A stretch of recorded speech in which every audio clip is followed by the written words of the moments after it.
আজকের ভিডিওর বিষয় হলো কিভাবে বস্তা থেকে গ্রো ব্যাগ তৈরি করে সেই গ্রো ব্যাগটি রেডি করবেন। ওই গ্রো ব্যাগের মধ্যে কি কি উপকরণ দিয়ে আমি গ্রো ব্যাগটি ভর্তি করব, সেটাই আপনাদের সঙ্গে একটু শেয়ার করব। আর এর সঙ্গে সঙ্গে আমি কিভাবে মোচার চপ তৈরি করি সেই রেসিপিটাও শেয়ার করব। নমস্কার বন্ধুরা, ঝর্ণার শখের ছাদ বাগানে আপনাদের সকলকে স্বাগত। আশা করি আপনারা সবাই খুব ভালো আছেন, আমিও খুব ভালো আছি। এবার চলুন মূল ভিডিওতে যাওয়া যাক। এই দেখুন একটা বস্তা, এই বস্তার দুই কোণা খুব ভালো করে টাইট করে আমি বেঁধে নিয়েছি। এবার বস্তাটা আমি উল্টো করে নেব।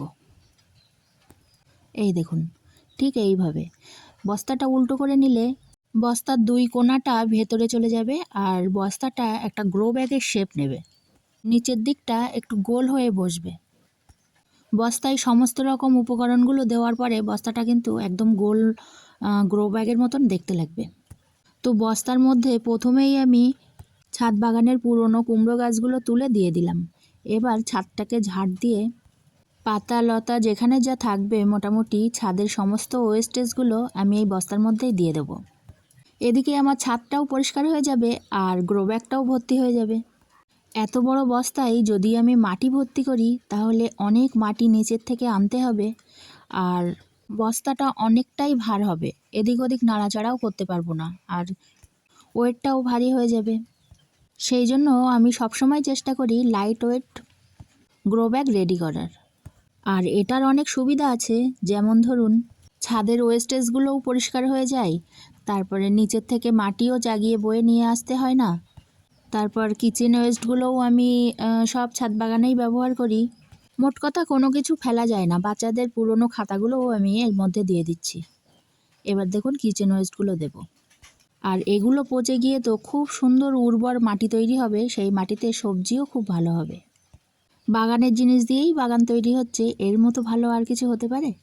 এই দেখুন আমি ওই সমস্ত সব কিছু দিয়ে প্রায় বস্তাটা ভর্তি করে নিয়েছি। তারপরে এই যে আমি মাটি দিয়ে দিচ্ছি। এই মাটিটা আমার তৈরি করা ছিল, এতে ছিল খোলের গুঁড়ো আর গোবর সার আর সামান্য একটু চুন দিয়ে আমি মাটিটা তৈরি করে রেখেছিলাম।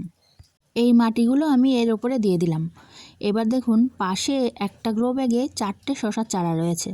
এক জায়গায় এই 4টে শশা ভালো হবে না, ওই জন্য আমি ভাবছি এর থেকে 2টো শশার চারা তুলে নিয়ে এই পাশের আমি যে গ্রো ব্যাগটা তৈরি করলাম ওইটাতে বসিয়ে দেবো, কিন্তু এক্ষুনি দেবো না, কয়েকদিন পরে দেব। বস্তাটা রেডি করে রেখে দিলাম। এবার দেখুন আমার জবা গাছ।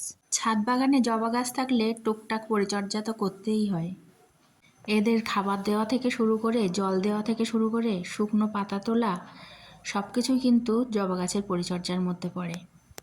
যাদের ছাদ বাগানে এই জবা গাছ আছে তাদের কিন্তু নিত্য কাজের মধ্যেই পড়ে এই কাজগুলো। গাছগুলোকে সঠিকভাবে পরিচর্যা করলেই তবেই তো পাওয়া যাবে এত সুন্দর সুন্দর ফুল।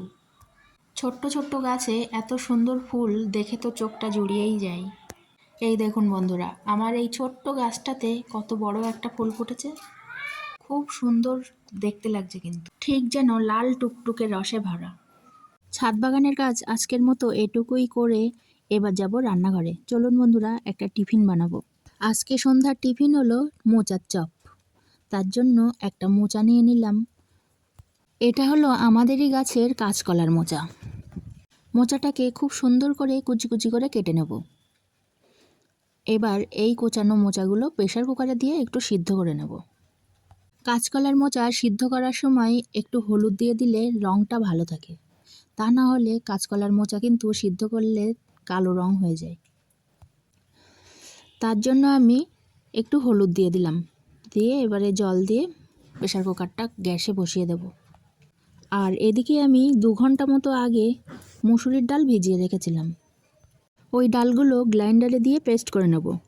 সঙ্গে দিয়ে দেব পরিমাণ মতো কাঁচা লঙ্কা, আদা আর রসুন দিয়ে একসঙ্গে পেস্ট করে নেব। মুসুরির ডালের পেস্টটা একটা গামলায় ঢেলে নিলাম। আর এদিকে মোচাটা সিদ্ধ হয়ে গেছে, এবারে একটা প্লাস্টিকের ঝুড়িতে ঢেলে দিয়েছি।